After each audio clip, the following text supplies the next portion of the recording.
এবার সন্দেশখালীর দিকে নজর রাখা যাক। সন্দেশখালী কাণ্ডে ইতিমধ্যেই গ্রেপ্তার হয়েছে শেখ শাহজাহান, আর 4 দিনের হেফাজত শেষ শাহজাহান সহ 9 জনের। ইতিমধ্যেই রাজ্য পুলিশ এবং সিবিআই এর তরফে মোট 22 জনকে গ্রেপ্তার করা হয়েছে সন্দেশখালী কাণ্ড, অর্থাৎ ইডির ওপর হামলা মামলা সেই ঘটনায় এখনো পর্যন্ত মোট 22 জনকে গ্রেপ্তার করা হয়েছে।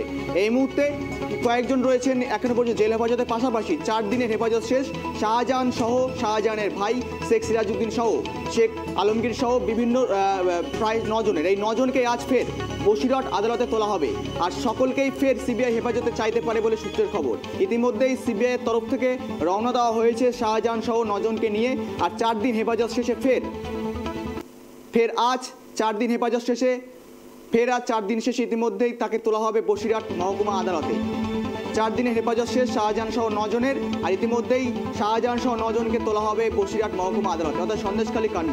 এই কাণ্ড নিয়ে ইতিমধ্যেই সরগরম ছিল রাজ্য থেকে রাজনীতি, অর্থাৎ আসন্ন লোকসভা নির্বাচন। আর তার আগে কিন্তু ইতিমধ্যেই ইডি অর্থাৎ সিবিআই হাতে কিন্তু একেবারে গ্রেপ্তার হয়েছে একেবারে শেখ শাহজাহান। রাজ্য পুলিশ গ্রেপ্তার করেছিল, কিন্তু কলকাতা হাইকোর্টের অর্ডারে বা নির্দেশে পরবর্তীতে সিবিআই সেই প্রক্রিয়ার তদন্ত ভার নেয়। আর এই সমস্ত বিষয় নিয়ে আমরা আপডেট নেব। আমাদের প্রতিনিধি সরাসরি যুক্ত রয়েছে সিরাজুল। ইতিমধ্যে সন্দেশখালী কাণ্ডে একেবারে শেখ শাহজাহান 4 দিনের হেফাজত শেষ, আর 4 দিন হেফাজত শেষে ফের আজ তাকে পেশ করা হবে আদালতে। এই মুহূর্তের বিস্তারিত কি রয়েছে? দেখো গৌরব, যে 5ই জানুয়ারির কথা কিন্তু আজও কিন্তু সমস্ত পশ্চিমবঙ্গের মানুষ কিন্তু সেই 5ই জানুয়ারির কথা কিন্তু এখনও ভুলতে পারেনি। সেই 5ই জানুয়ারিতে যে ইডি আধিকারিক দুটো হামলা হয়েছিল এবং ইডি আধিকারিক আক্রান্ত হয়েছেন, তারই পরিপ্রেক্ষিতে কিন্তু দীর্ঘ প্রায় 2 মাসের অতিক্রম করে যায় শেখ শাহজাহান কিন্তু অধরা থাকে। তারপরে কিন্তু 56 দিনের মাথায় শেখ শাহজাহানকে গ্রেপ্তার করে কিন্তু রাজ্যের পুলিশ। তারপরে সে পুলিশের কাছ থেকে হেফাজত নেয় কিন্তু সিআইডি থেকে বেশ হেফাজত নেয় কিন্তু সিবিআই। এই নিয়ে কিন্তু দীর্ঘদিন ধরে কোর্টে আদালতে যাতায়াত চলছে সিবিআইয়ের পক্ষ থেকে এবং তদন্ত সাপেক্ষ চলছে। পাশাপাশি বেশ কিছু লোক কিন্তু এই পর্যন্ত মোট 22 জনকে কিন্তু গ্রেপ্তার করেছে সিবিআইরা। এর পাশাপাশি কিন্তু শেখ শাহজাহান সহ কিন্তু শেখ শাহজাহানের ভাই আলমগীরকেও এদিন গ্রেপ্তার করে। আলমগীরের সঙ্গে মফুজার মোল্লা তাকেও গ্রেপ্তার করে, সিরাজ মোল্লা তাকেও গ্রেপ্তার করে সিবিআই আধিকারিকরা। তাদেরকে কিন্তু 3 দিনের কারো 3 দিনের কারো 4 দিনের কারো 10 দিনের সব সিবিআই হেফাজতে ছিল। আজ কিন্তু শেখ শাহজাহান সহ এবং শেখ শাহজাহানের ভাই আলমগীর এবং পাশাপাশি সিরাজ মোল্লা সহ কিন্তু মোট 9 জনকে আজ বসিরহাট মহকুমা আদালতে তোলা হবে ফের আজ বিচারকের আসরে। সেখানে কিন্তু কি রায় দেন সেদিকে কিন্তু তাকিয়ে থাকবে আমাদের টিভি ক্যামেরা। পাশাপাশি এখানে কিন্তু যে 9 জনকে কি নির্দেশ দেন, ফের যেটা আমরা সূত্র মারফত খবর পাচ্ছি সিবিআই আধিকারিক কিন্তু এদের ফের হেফাজতে চাইতে পারে, এমনটাই কিন্তু সূত্র মারফত খবর পাওয়া যাচ্ছে, অনুমান করা হচ্ছে এমনটাই কিন্তু বসিরহাট থেকে। বসিরহাট আদালত জুড়ে কিন্তু এখন পুলিশ কিন্তু নামানো আছে, পুলিশ কিন্তু এখানে মোতায়েন করা আছে। পাশাপাশি কিন্তু সিবিআই আধিকারিক কিন্তু এই 9 জনকে নিয়ে কিন্তু কলকাতা থেকে রওনা দিয়েছেন। আর কিছুক্ষণের মধ্যে কিন্তু বসিরহাট মহকুমা আদালতে তারা কিন্তু পৌঁছে যাবেন, এমনটা কিন্তু চিত্র উঠে আসছে কিন্তু বসিরহাট থেকে। গৌরব, সিরাজুল, ইতিমধ্যে নিরাপত্তা কতটা আঁটসাঁট করা হয়েছে? একেবারে কিছুক্ষণ বাদেই শেখ শাহজাহান সহ মোট 9 জনকে অর্থাৎ ইডির ওপর হামলা মামলায় তাদেরকে ইতিমধ্যে পেশ করা হবে। এই মুহূর্তে নিরাপত্তা কেমন রয়েছে, আঁটসাঁট ব্যবস্থা কেমন রয়েছে? দেখো গৌরব, রাজ্য পুলিশের পক্ষ থেকে যতটা নিরাপত্তা দেওয়ার দরকার কিন্তু কোর্ট চত্বরে কিন্তু ততটাই নিরাপত্তা বহাল আছে। এবং পাশাপাশি যেহেতু সিবিআই আধিকারিকরা তারা আসছেন, তারা কিন্তু বেশ কয়েকজন আধিকারিক সঙ্গে নিয়ে 9 জন আসছেন, যেহেতু আজকে যে 9 জনে কোর্টে তুলবে। এবং শেখ যে মূল যে পান্ডা যে শেখ শাহজাহান, মূল যে কারিগর শেখ শাহজাহান, তাকে কিন্তু নিয়ে আসছে। এবং শেখ শাহজাহানের ভাই, এক কথা বলা যেতে পারে কিন্তু সিবিআই আধিকারিক তারা যখন নিয়ে আসছেন তাদেরকে, তারাও কিন্তু কঠোর নিরাপত্তার মধ্য দিয়ে কিন্তু তারা কিন্তু নিয়ে আসছেন। এখানে কিন্তু কেন্দ্রীয় বাহিনী তাদের সঙ্গে থাকবেন, পাশাপাশি কিন্তু রাজ্যের পুলিশ এই কোর্ট চত্বরে থাকবেন। ইতিমধ্যে কিন্তু রাজ্যের পুলিশ কিন্তু এখানে টহল দেওয়া শুরু করেছে এবং মোতায়েন করা হয়েছে রাজ্যের পুলিশকেও কোর্ট চত্বরে। গৌরব, সিরাজুল, ইতিমধ্যেই সামনে আসন্ন লোকসভা নির্বাচন ইতিমধ্যে দিনক্ষণ তো ঘোষণা হয়ে গেছে, কিন্তু তার আগে সন্দেশখালী কাণ্ড নিয়ে একেবারে উত্তপ্ত হয়েছিল রাজ্য থেকে রাজনীতি। আর এই মুহূর্তে একেবারে শেখ শাহজাহানকে পেশ করাবে আদালতে। তার আগে তুমি তো সরজমিন থেকে একেবারে আমাদেরকে কভার করেছো এবং সমস্তটা তুলে ধরেছিলে। সেই মুহূর্তে এখন সন্দেশখালীর বর্তমান পরিস্থিতি কি রয়েছে? স্বাভাবিক রয়েছে? সেখানে মানুষজন কি বলছেন, সেখানে স্বাভাবিক পরিস্থিতি কি রয়েছে? দেখো গৌরব, আগেই জানি নাকি সন্দেশখালীতে কিন্তু রাজনৈতিক রং চড়াচড়ি শুরু হয়েছে গত 5ই জানুয়ারি থেকে। যে ঘটনা ঘটেছিল তার প্রতি কিন্তু একাধিক দলের পক্ষ থেকে কিন্তু রাজনৈতিক রং চড়ানো হয়েছে। পাশাপাশি এক ধুন্ধুমার কাণ্ড ঘটে গেছে সন্দেশখালীতে। ইতিমধ্যে কিন্তু সন্দেশখালীর পরিবেশ কিন্তু পুরোপুরি শান্ত না হলেও মোটামুটি শান্ত আছে, কিন্তু কিছু কিছু জায়গায় মাঝে মধ্যে বিক্ষোভ কিন্তু তারা করছে এবং তাদের জমি দখল। এবং কিছু যেমন গতকাল রাত্রে কিন্তু আইএসএফের 4 জন, এক মহিলা সহ 4 জন কিন্তু আক্রান্ত হয়েছেন। 3 তৃণমূলের হাতে সন্দেশখালীর জেলিয়াখালীতে। সেখানে কিন্তু আমরা আজকে ট্র্যাপ টিভির পর্দায় কিন্তু সেটা তুলে ধরেছি। সেখানে কিন্তু তৃণমূলের আইএসএফের কালকে কিন্তু যে প্রার্থী বা লোকসভার প্রার্থী তিনি কিন্তু যেটা ঘোষণা হয়েছে সেই ঘোষণার পরপরই কিন্তু তাকে কিন্তু ঘোষণা পরপর সেই তার আইএসএফ কর্মী সমর্থকরা তারা কিন্তু ফ্ল্যাগ টানাচ্ছিলেন সেই সন্ধেবেলা।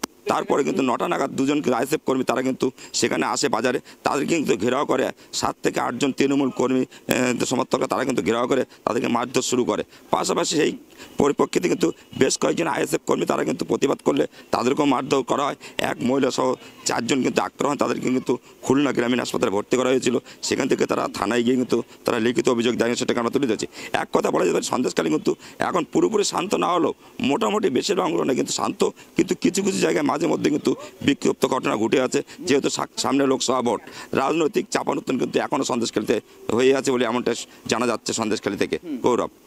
সিরাজুল, সামনের আসন্ন লোকসভা নির্বাচন, কিন্তু সন্দেশখালীতে শেখ শাহজাহান গ্রেপ্তারির পরে সেখানকার টিএমসি নেতৃত্বের প্রভাবে অর্থাৎ প্রচারের প্রভাব কতটা পড়তে চলেছে, অর্থাৎ প্রভাবে কি কতটা খামতি থাকতে চলেছে, খামতি কতটা থাকবে তাদের প্রচারে? দেখো গর্ব, আগেই জানিয়ে রাখি সন্দেশখালীর ঘটনা নিয়ে কি রাজনৈতিক রং চলেছে। সেখানে কিন্তু প্রচার এখনও পর্যন্ত তৃণমূলের যে প্রার্থী শেখ হাজি নুরুল ইসলাম তিনি কিন্তু দাঁড়িয়েছেন লোকসভা কেন্দ্রে বসিরহাটে, তিনি কিন্তু প্রার্থী। তিনি কিন্তু এখনও পর্যন্ত কোনো জায়গায় প্রচারে বার হননি, এখনও প্রচার শেষ হয়নি। কিন্তু 20 তারিখে কিন্তু এই মার্চ মাসের 20 তারিখে অভিষেক বন্দ্যোপাধ্যায় বসিরহাটে এসেছিলেন জনগর্জন সভায়। সেই শেখ হাজি নুরুল ইসলামের তত্ত্বাবধানে তিনি কিন্তু এখানে একটা কর্মী জনসভা করে গেছেন এখানে। সেখানে কিন্তু প্রচার শুরু, এখনও পর্যন্ত কিন্তু সেইভাবে তৃণমূলের পক্ষ থেকে কোনো প্রচার এখনও পর্যন্ত দেখা যাচ্ছে না বসিরহাট জুড়ে। কিন্তু পাশাপাশি সন্দেশখালীতে কিন্তু তেমন কোনো প্রচার নেই, কিন্তু বিরোধী পক্ষর কিন্তু বেশ কিছু এলাকা ঘুরতে বা মিছিল করতে কিন্তু দেখা যাচ্ছে। যেমন বামফ্রন্টের মিছিল দেখা যাচ্ছে, বিজেপির মিছিল দেখা যাচ্ছে, এমনটি কিছু চিত্র উঠে আসছে। কিন্তু তৃণমূলের পক্ষ থেকে এখনও সন্দেশখালীতে কিন্তু কোনো প্রচার এখনও দেখা যায়নি। পাশাপাশি বসিরহাটে কিন্তু বিভিন্ন জায়গায় ছোটোখাটো কর্মী মিটিং ছাড়া কিন্তু এখনও কিন্তু সেইভাবে কিন্তু তৃণমূলের প্রার্থী এখনও কিন্তু প্রচারে নামেননি। সামান্য কিন্তু দেখা যাচ্ছে বসিরহাট থেকে। গৌরব।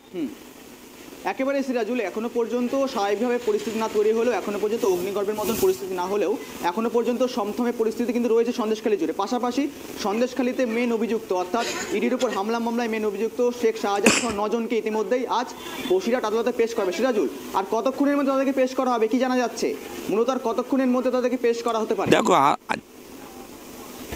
দেখো গৌরব, যেটা সন্দেশখালী থেকে তারা কিন্তু কলকাতা থেকে অলরেডি রওনা দিয়েছেন। রাস্তার পথে জ্যাম না পড়লে তারা কিন্তু তার ঘন্টাখানেক, আধ ঘন্টা থেকে 1 ঘন্টার মধ্যে তারা কিন্তু পৌঁছে যাবেন, এমনটা কিন্তু সূত্র মারফত যে খবর পাওয়া যাচ্ছে। তারা 1 ঘন্টাখানেকের মধ্যে কিন্তু বসিরহাট মহকুমা আদালতে তারা পৌঁছে যাবেন, এমনটা কিন্তু সূত্র মারফত খবর পাওয়া যাচ্ছে।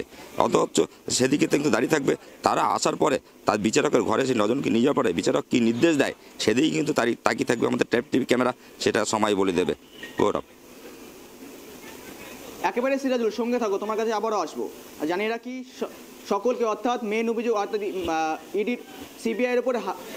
ইডির ওপর হামলা মামলা, অর্থাৎ সেই বিরুদ্ধে কিন্তু সিবিআইয়ের হাতে তদন্তভার গিয়েছে ইতিমধ্যে 9 জনকে আজ ফের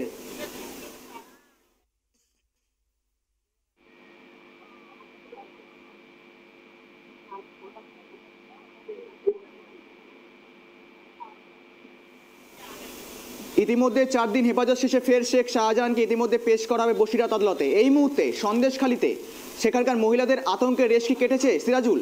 এই মুহূর্তে সেখানকার মহিলাদের আতঙ্কের সৃষ্টি ভীত কতটা, সেখানকার আতঙ্কের কি রেশ তাদের কমেছে?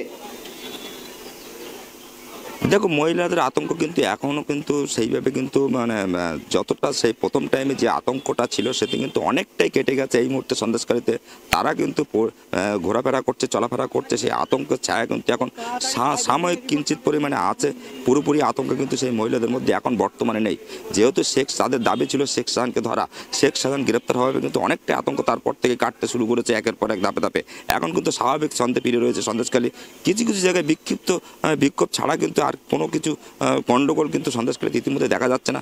এখন কিন্তু মহিলারা আতঙ্ক থেকে বেরিয়ে আসছেন এবং আতঙ্কের মধ্যে তারা কিন্তু এই মুহূর্তে নেই। যে আতঙ্ক আতঙ্ক তাদের তাড়া করে বেড়াচ্ছিল, আতঙ্কের ছায়া তাদের তাড়া করে বেড়াচ্ছিল, সেই থেকে তারা কিন্তু অনেকটা মুক্তি পেয়েছেন ইতিমধ্যে কিন্তু সন্দেশখালীতে। তারা কিন্তু স্বাধীনভাবে এখন জীবনযাপন করছে, এমনটাই কিন্তু জানা যাচ্ছে সন্দেশখালী থেকে। গৌরব। সিরাজুল, তুমি সঙ্গে থাকো, তোমার কাছে আবারও আসবো সমস্ত বিষয় নিয়ে, একেবারে গ্রাউন্ড জিরো থেকে থাকো। যখন শেখ শাহজাহান সহ 9 জনকে পেশ করা হবে বসিরহাট মহকুমা আদালতে, তখন তোমার কাছে আবারও আসবো।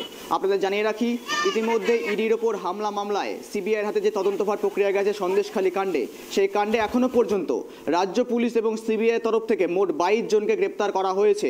তাদের মধ্যে 4 দিনের হেফাজত শেষ ইতিমধ্যে 9 জনের, অর্থাৎ শেখ শাহজাহান সহ তার ভাই শেখ আলমগীর, পাশাপাশি সিরাজউদ্দিন সহ মোট 9 জনের ইতিমধ্যে কিন্তু সিবিআই হেফাজত শেষ। তাদেরকে ফের আজ বসিরহাট মহকুমা আদালতে পেশ করা হবে। এখন সকলে তাকিয়ে রয়েছে এই পরিপ্রেক্ষিতে বসিরহাট মহকুমা আদালত থেকে কি নির্দেশিকা গ্রহণ করা হয়, সেটার দিকে তাকিয়ে রয়েছে এখন সারা বাংলা।